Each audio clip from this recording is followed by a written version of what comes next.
Protein's hidden shapes, unlocking the secondary structure, alpha-helices and beta sheets. Hey awesome science explorers! Welcome back. We've talked about amino acids and primary structure, that simple, single chain of protein. But proteins don't stop there.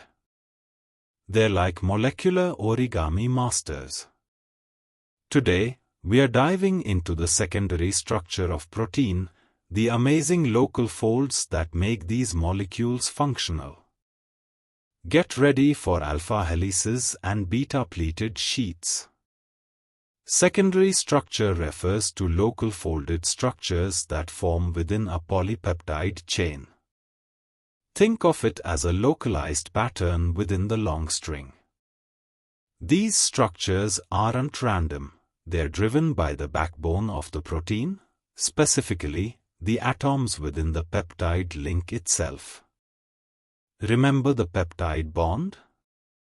It has an amine, NH, group and a carboxyl, CO, group.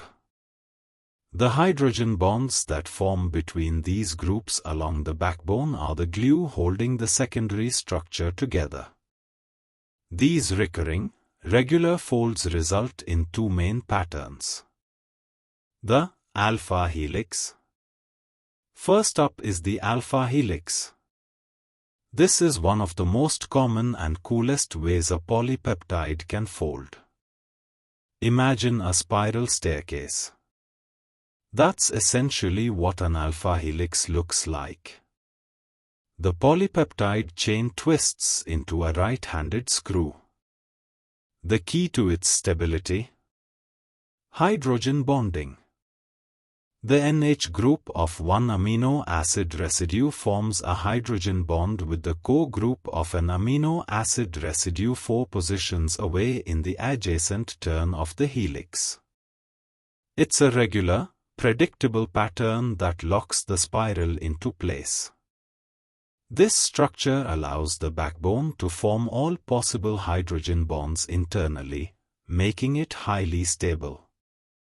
You'll find these helical segments in many proteins, from hair keratin to muscle myosin. The beta-pleated sheet, beta sheet. Next, we have the beta-pleated sheet. Instead of coiling up, these segments stretch out almost to their maximum extension. Now, imagine multiple of these stretched out strands lying side by side. They look like the pleated folds in a curtain or drapery, hence the name, pleated sheet. What holds this sheet together? Again, hydrogen bonds. But this time, they form intermolecularly, meaning between the different, adjacent polypeptide strands. The CO groups on one strand hydrogen bond with the NH groups on the neighboring strand. These strands can run in the same direction, parallel, or, more commonly, in opposite directions, antiparallel, creating a strong, stable sheet structure often found in silk fibroin.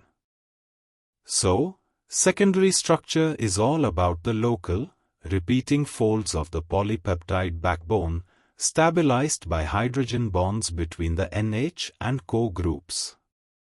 We have the alpha helix, the right-handed spiral, and the beta-pleated sheet, the stretched, side-by-side flat structure.